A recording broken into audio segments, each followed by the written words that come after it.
Hi everybody, I will today talk about the Pardus Linux distribution and the Pisi package management system. My name is Gökçen Eraslan. I am a Pardus developer for 3 years. I'm mainly contributing to KD project and I'm also packaging the KD packages for Pardus.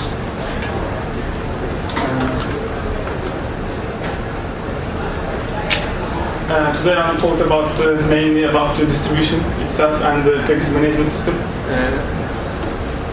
In the first part, I'll talk about what is Pardus, why did we create the distribution from scratch instead of using the existing ones, and also some history information, like the release dates, when was the first release of Pardus and when is the last latest stable release is released. And in the second part, I will talk about Pisi, the package management system, and I will give short examples to demonstrate the package management system.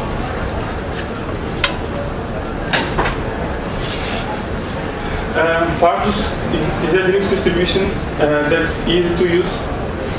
We use KD as the default desktop environment. And we also have our own management tools written in Python and Qt. We also think that it's easy to develop. We also think that a distribution must be easy to develop. So we prefer Python for the codes. We all written codes, near 95% of Pardus is written in Python. And we also prefer the XML as the description language for package management system.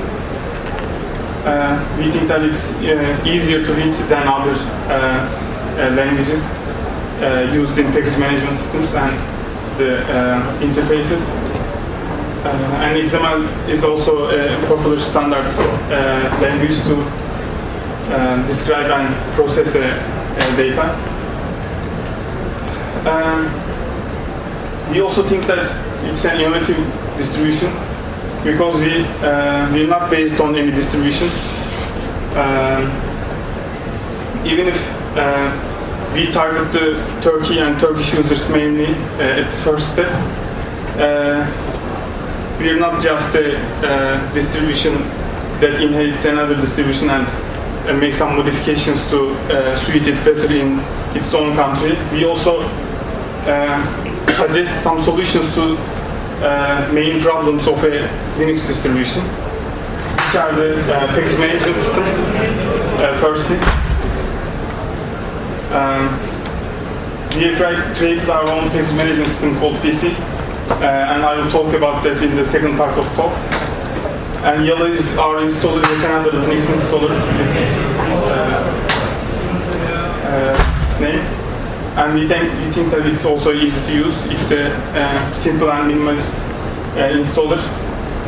It also has some major features like manual partitioning and LVM rail support. Moodle is our init system. We use a Python-based init system instead of the System 5 init. It's all coded in Python and it's a simple Python script. Chomar is our management system. Yesterday, Gökçen, my friend, talked about the Chomar and its inner details. But if you want to shortly summarize what it is, it's a centralized model-based management infrastructure with well-defined API, and it works over dbus. Shortly, distribution packages register itself to the Chomar system, and they say that, for example, I can add user and I can delete user, I can add and delete groups, one package says, and register itself to Chomar. For example, another package says that I can configure firewalls, and it also registers itself to Chomar.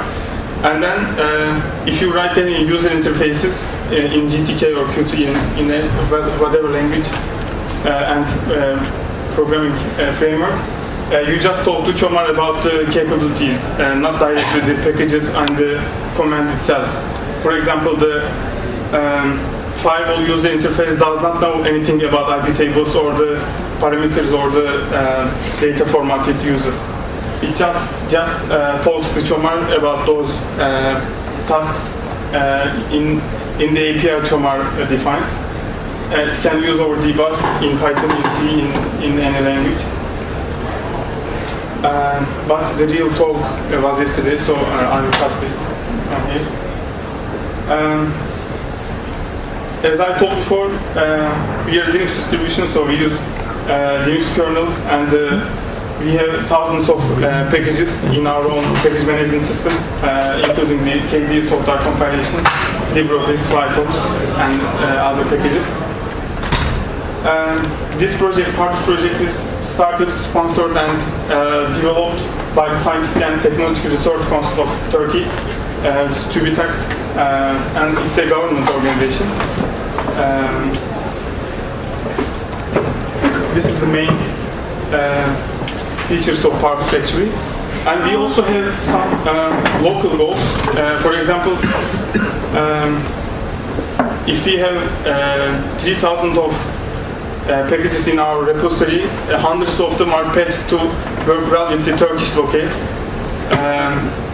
And as a note, if you develop software, please test your software in Turkish locale, because we have a letter that confuses programs and mostly make them crash when using Turkish locale.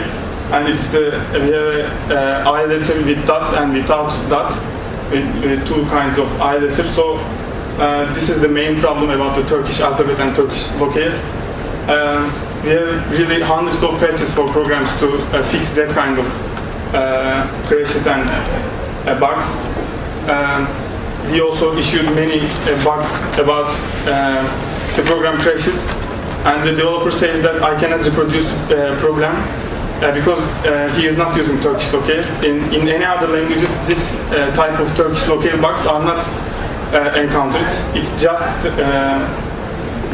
the problem of the Turkish locale. Actually, it's not the problem is not the locale itself. It's the conversion of the uppercase, lowercase letters in Turkish alphabet.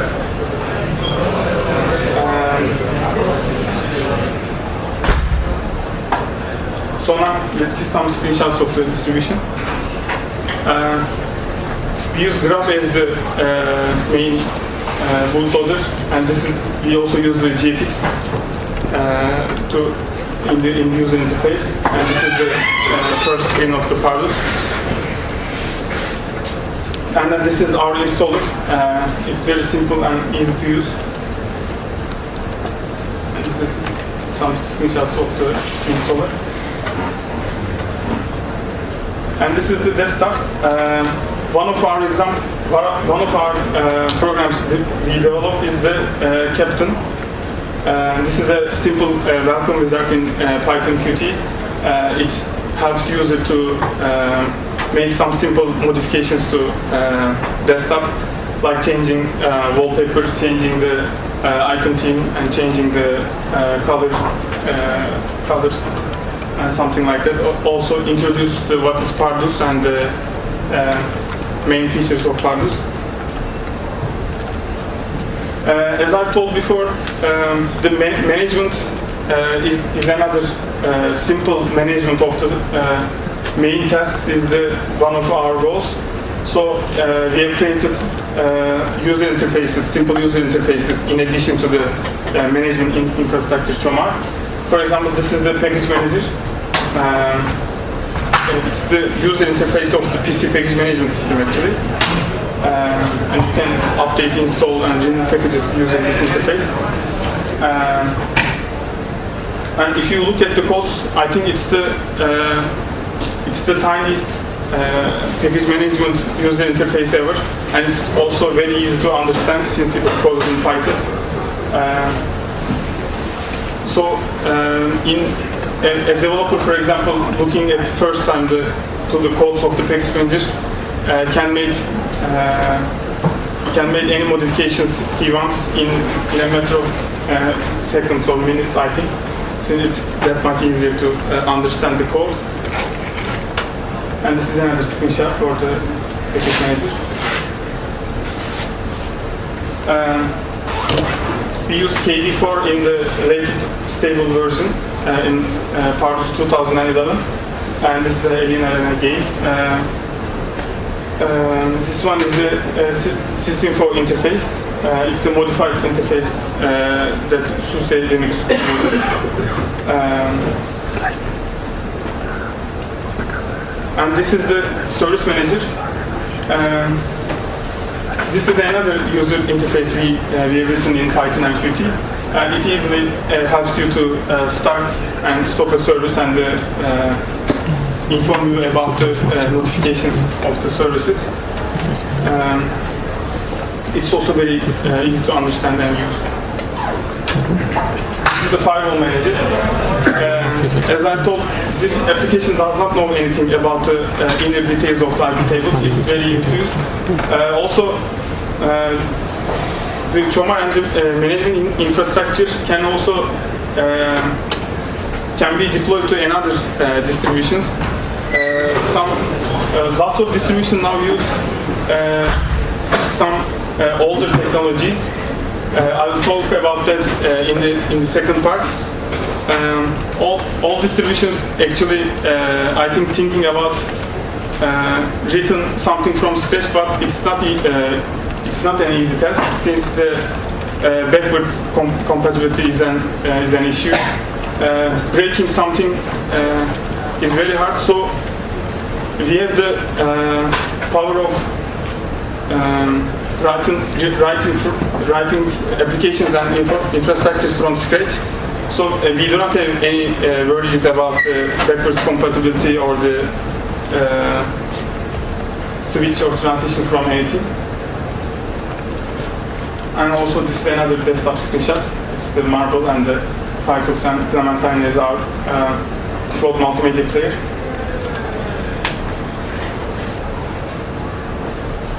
And we also use the KD network management interface. It's actually still in X-Regime repository, Git repository in KD. But since original KD network management interface has some issues about the system-wide profiles, it actually doesn't support system-wide profiles. This is a heavily modified clone of the network management user interface. It uses the GNOME Network Manager project in the background.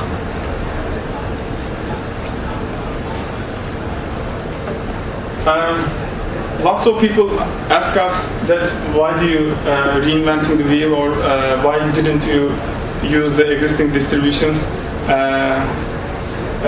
You may just increase the Turkish translations and fix the Turkish locale problems, and you may use the existing distributions. But besides that local goals that I mentioned about Turkish locale and Turkish alphabet, we also suggesting that that newer distro components like package management, we think that older technologies like RPM and PKG, those are not designed for today's needs and with today's technology. This is why they are still keep changing in design level or in code level. At first, we investigated the alternatives. For example, for the package management systems, RPM, for example, when we look at RPM, it does not have a single upstream to communicate. Too many distributions use RPM and use RPM in their own way. So there are different variants, and there is no simple tasks like dependency resolving in RPM. So when we look at the DPKA, it's better. We think that it's in a better state than RPM, but it has a very complex architecture and structure. And also, this system has an interactive structure. For example, when you during the installation or during the configuration of the package, it asks you some questions, and we this is not a situation that we want. We want user just completes the task without any questions and any interaction. And the key feature, the key idea I think here in Pardus is the installation and the configuration of the packages are totally separate tasks. So this is why we have two projects like Pisi and the Chomar. Installation is a task that package management system must handle, but the configuration is a separate process and separate task. And this is one of the power I think we provide. And this is a nice sentence from our PC documentation. Our purpose was not to reinvent the wheel, just reinvent the wheel, but to create a new kind of wheel that takes distinctive ideas from existing ones, with also ease, integration and maintenance in mind. The story begins in 2005 with Pardus 1.0, and the latest stable release is the Pardus 2011, which is released in January 20. And this is a summary of the PC, and I told that.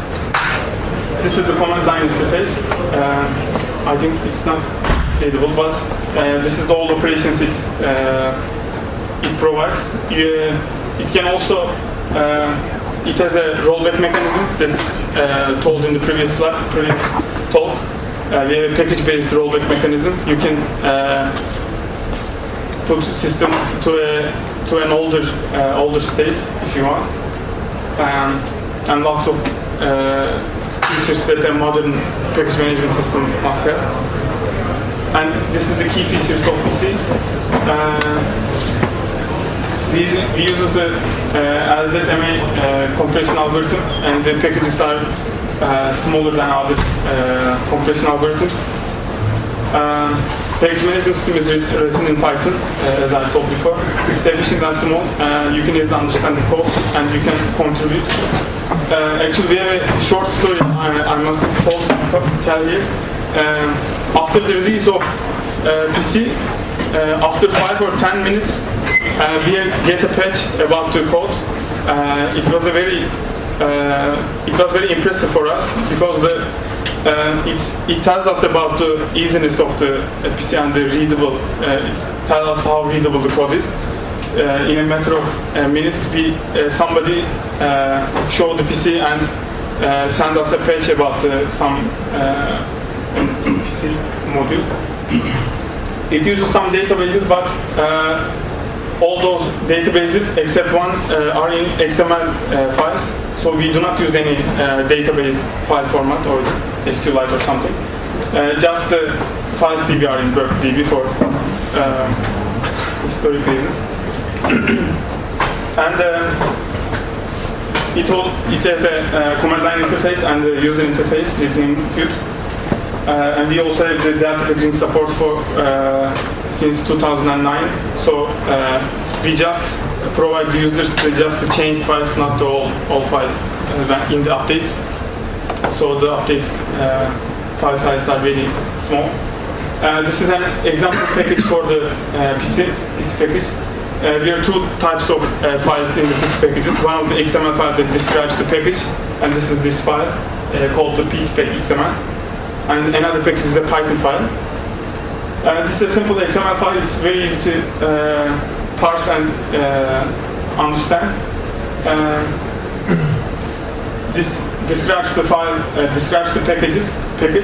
It has the three main parts. One of the source part is the first source part. The name of the package, homepage packager, etc. You also write the patches here and the patch level here.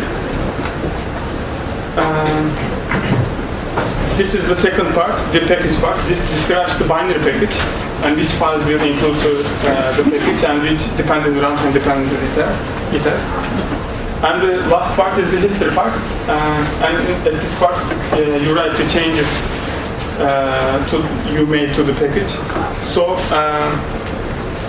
all of them are easy to parse, and this is actually one of the reasons that our package manager is very easy in design. It just parses those XML files, and so the application itself is easy, and the user interface itself is easy. This is the actions py file, and this is the second file you must have if you're preparing a package, Pisi package. You describe the actions in Python. So you may think those three steps as the configure, make, and make install steps of a package. This is a simple example for the package using AutoTools. Those are in Python. We also have a actions API that describes the actions about build